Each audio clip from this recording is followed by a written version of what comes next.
राजा, जय श्री राधे। आज मैं आप सभी लोगों को ये बताना चाहता हूं, देव गुरु बृहस्पति। आज का विषय है कि बृहस्पति कर्क राशि में उच्च का होता है, मकर राशि में नीच का होता है।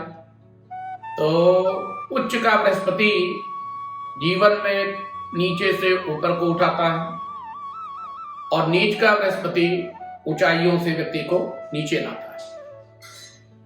तो किस प्रकार से वो बृहस्पति आपको कहां पर बैठता है जन्म कुंडली में, तो क्या फल देता है, इसके विषय में आप सब लोग ध्यान से सुने।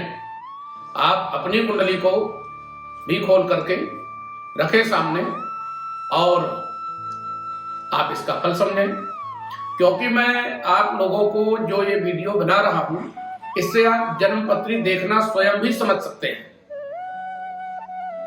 कि आप जन्म कुंडली को घर पे ही खोलें और उसको ये समझें कि बृहस्पति हमारा क्या फल देगा, कैसे फल दे रहा है।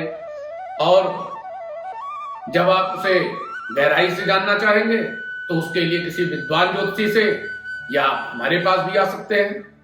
तो आपको उसको हम गहराई से विश्लेषण करके बता सकते हैं कि आपका बृहस्पति किस भाव में बैठा है, क्या फल दे रहा है। तो इससे आपको जीवन में बहुत लाभ मिल सकता है। इसलिए मैं आपसे ये बता रहा हूं कि आप पेन पेपर लेकर के नोट भी कर सकते हैं। सबसे पहले आप देखिए कि जन्म कुंडली में 12 भाव होते हैं, 12th हाउस होते हैं, और उन 12th हाउस में जो लग्न होती है उसे हम कहते हैं फर्स्ट हाउस, जिससे शरीर का विश्लेषण किया जाता है। अब आप समझें कि जब आपका बृहस्पति लग्न में बैठा है तो आपको क्या फल देगा। फर्स्ट हाउस आपको सबसे पहले सुंदर बनाता है, आपका रंग गोरा होता है, कलर फेयर होता है, सुंदर, सुशील और सुबुद्धिमान व्यक्ति। ऐसा व्यक्ति विवेकशील होता है, कभी कोई जीवन में गलत कार्य नहीं करता है और अध्यात्म से जुड़ा होता है। अब बृहस्पति लग्न में बैठ जाता है तो हमारे शास्त्रों में ये कहा गया है कि एक उच्च का बृहस्पति लग्न में बैठा हो, लग्न में मतलब फर्स्ट हाउस में, और किस राशि का, कर्क राशि का बृहस्पति उच्च का होता है। और एक उच्च का बृहस्पति आपकी जन्म कुंडली में बैठा हुआ है तो आपके राहु, शनि, केतु, मंगल, अन्य कोई ग्रह नीच के बैठे हैं या खराब फल दे रहे हैं तो कहा जाता है शास्त्रों में कि 1.25 लाख दोष दूर करता है उच्च का बृहस्पति लग्न में बैठा हुआ। और उसके साथ में कहा गया है कि first house, 4th house, 7th house और 10th हाउस, इनको कहा जाता है केंद्र। केंद्र का बृहस्पति कुंडली के 1.25 लाख दोषों को दूर करता है। अब आप देखें कि आपकी कुंडली में उच्च का बृहस्पति है कि नहीं है और वो कहां पे बैठा हुआ है, आपको वर्तमान में क्या फल दे रहा है। और सबसे अधिक फल वो देगा जब आपकी बृहस्पति की महादशा आएगी। बृहस्पति की महादशा में ही आपको उसका अधिक फल मिलेगा, बाकी अन्य समय में भी बृहस्पति का फल मिलेगा, परंतु महादशा में आपको बहुत उत्तम फल प्रदान करेगा। शास्त्रों में कहा गया है कि ऐसा जातक चाहे निषाद कुल में भी पैदा हो, अर्थात बहुत गरीब परिवार में पैदा हो, पुअर फैमिली में पैदा हो, अपनी स्वयं की मेहनत से वो राजा के समान वैभवशाली होता है। धन, धान्य, मकान, वाहन सभी चीजों से परिपूर्ण होता है। अब उसके साथ एक चीज और आपको देखना है कि बृहस्पति कितनी डिग्री का बैठा है। कोई भी प्लेनेट होता है तो उसकी डिग्री होती है, power. Degree means power, power कितना बल है, कितना ताकतवर आपका वो ग्रह है। तो 1 डिग्री से लेकर 30 डिग्री तक सभी ग्रहों की होती है। तो आपकी कुंडली में यदि बृहस्पति किस राशि अर्थात कर्क राशि, किस नक्षत्र और कितनी डिग्री का बैठा है, और बृहस्पति की दशा कब आएगी या दशा से पहले भी वो अच्छा फल देता है, तो आपको क्या फल दे रहा है। तो इसके विषय में यदि आपको बहुत विस्तार से जानना है अपने बृहस्पति के विषय में, तो आप समय लेकर के मुझसे मिल सकते हैं और उसका बहुत अच्छा विश्लेषण हम आप बैठ के करेंगे। अब उसके बाद सेकंड हाउस का बृहस्पति उच्च का बैठा है तो क्या फल देगा। सेकंड हाउस होता है, पहले आप ये जान लीजिए सेकंड हाउस होता किस लिए है। वो होता है धन भाव। धन भाव में यदि उच्च का बृहस्पति बैठा हो तो आनंद ही आनंद है, प्रभु की कृपा है। बहुत भाग्यशाली जातक होते हैं जिनको लग्न का और सेकंड हाउस धन भाव का उच्च का बृहस्पति जन्म के समय प्राप्त होता है। अब आप ये देखिए कि आप कितने भाग्यशाली हैं। आप अपनी कुंडली को चेक कर सकते हैं। और बृहस्पति वर्तमान में सेकंड हाउस में बैठ गया तो जन्म होते ही सबसे पहले पिता को लाभ,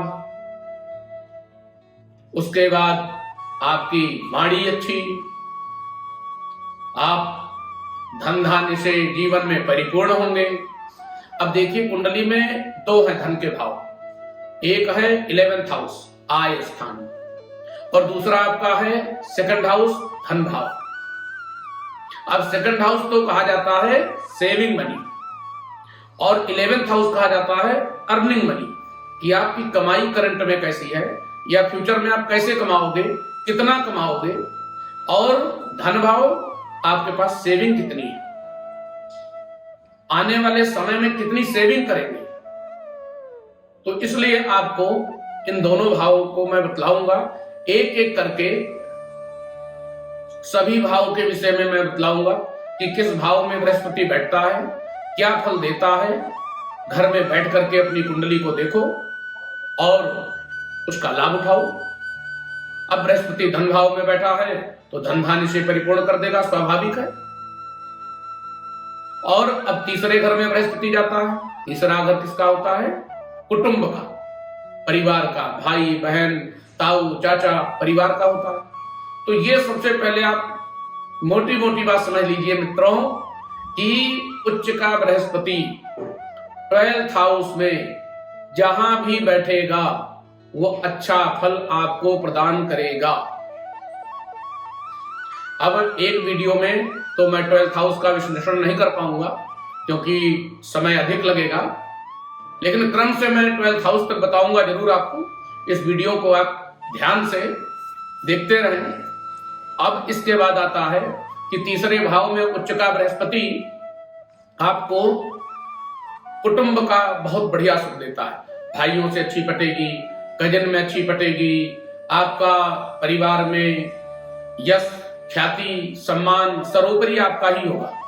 भले ही आप उम्र में छोटे हैं परंतु सबसे पूजनीय आप होंगे। सबसे पहले आपसे परामर्श ली जाएगी कि भाई उसे बुलाओ, उससे सलाह ले लो, हमें क्या करना है। वो बहुत बढ़िया सलाह देता है।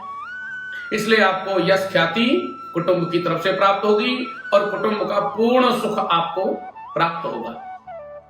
अब बात आती है 4th हाउस की, जो कुंडली में धन संपत्ति मकान वाहन इन सब चीजों का भाव है। अब ये किसको नहीं चाहिए? सभी को चाहिए। तो अब आप ये देखें कि आपका उच्च का बृहस्पति कर्क राशि में 4थे घर में बैठा है कि नहीं। सबसे पहले तो आप ये अपना चेक करें। जब वो आपको दिख जाए कि भाई बैठा है तो ये समझ लीजिए कि आपके आनंद ही आनंद है जीवन में। और जब बृहस्पति की महादशा आएगी तब तो आपको राजतुल्य बना देगा। राजा के समान वैभवशाली बनाना उसका कार्य है। परंतु कर्म प्रधान बेस्वर चिराखा और जो जस करे कि सो फल चाखा। तुलसीदास जी ने रामचरितमानस में कहा है कि भाग्य किस्मत और कर्म दोनों जब एक साथ होता है व्यक्ति के, तब उसको जीवन में सर्वोत्तम प्राप्ति होती है। और यदि मेहनत से सब कुछ मिले तो दुनिया में बहुत सारे लोग हैं मेहनत करते हैं, लेकिन वो नहीं पहुंच पाते हैं उच्च पद पे। इसलिए कहते हैं कि जो हमारे प्लेनेट होते हैं वो हमारे भाग्य का निर्माण करते हैं, और जो कर्म है हमारा, जो हमारी मेहनत है, कर्म है, वो आगे बढ़ने के लिए अग्रसर होना चाहिए, कर्म करना चाहिए। जो व्यक्ति कर्महीन है वो कभी कुछ नहीं कर सकता, उसकी कुंडली में कुछ भी हो। इसलिए कहते हैं कि भाग्य और कर्म, कर्मनिष्ठ होना चाहिए व्यक्ति को, कर्म करना चाहिए। यदि आप अच्छे से पढ़ाई करेंगे तो आप उत्तम शिक्षा प्राप्त करेंगे। अब कह दो कि मेरी कुंडली में तो बहुत बढ़िया ग्रह बैठा है, मैं बहुत अच्छी शिक्षा प्राप्त करूंगा और मेहनत नहीं करूंगा, पढ़ाई नहीं करूंगा, व्यापार में गद्दी पे जाके नहीं बैठूंगा, ऐसे कैसे संभव है? इसलिए आप अपनी मेहनत करिए। चौथे घर का बृहस्पति आपको राजतुल्य बना देगा, इसमें कोई संदेह नहीं है। हमारे ज्योतिष शास्त्रों का कहना है, मेरा नहीं कहना, मेरे ज्योतिष शास्त्रों में जो लिखे हुए हैं उनका कहना है, और उसके साथ साथ मेरा शोध, मेरा अनुभव, मेरा एक्सपीरियंस ये कहता है कि आज तक मैंने कुंडली में किसी भी व्यक्ति की देखा कि उच्च का बृहस्पति चौथे घर में बैठा है तो उसकी जमीन जायदाद परिपूर्ण है, मकान उत्तम स्थानवासी है, और गाड़ियां बहुत सारी हैं, और उसके साथ साथ वो राजनीति से भी बिलोंग करता है, यह राजनीति के अग्रपाद पे बैठा हुआ है, मतलब आगे उसका करियर राजनीति में भी आने वाला है। इसलिए चौथे घर का बृहस्पति धन की वर्षा करता है, सुख की वर्षा करता है। ऐसा बृहस्पति सुखमय जीवन प्रदान करता है। अब बहुत सारा विश्लेषण है एक ही भाव का, अब आगे चलते हैं क्योंकि समय कम है। अब आपको अगली वीडियो में मैं बताऊंगा कि पंचम भाव में उच्च का बृहस्पति बैठा हो तो क्या फल देगा। अब इसके बाद आएगा कि नीच का बृहस्पति क्या फल देगा। बृहस्पति के विषय में क्रमशः मैं आपको विश्लेषण करता रहूंगा, और आप इसे ध्यान से सुनिए। घर बैठे अपनी कुंडली स्वयं भी देख सकते हैं, और अधिक जानकारी के लिए, विश्लेषण के लिए आप संपर्क भी कर सकते हैं। और इस वीडियो को, इस चीज का आप ध्यान रखिए, इस वीडियो को शेयर और लाइक करना ना भूलें, जिससे अधिक लोगों तक पहुंचे और अधिक लोगों को लाभ मिले।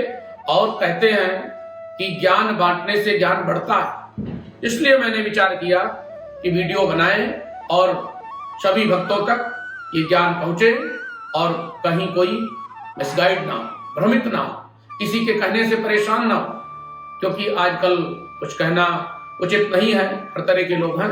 इसलिए आप सभी लोग ध्यान से सुने और भ्रमित ना हो, और अपनी कुंडली को घर में बैठ करके भी अधिक से अधिक जानकारी एकत्रित कर सकते हैं और उसका लाभ उठा सकते हैं। आगे मैं इसका उपाय भी बताऊंगा।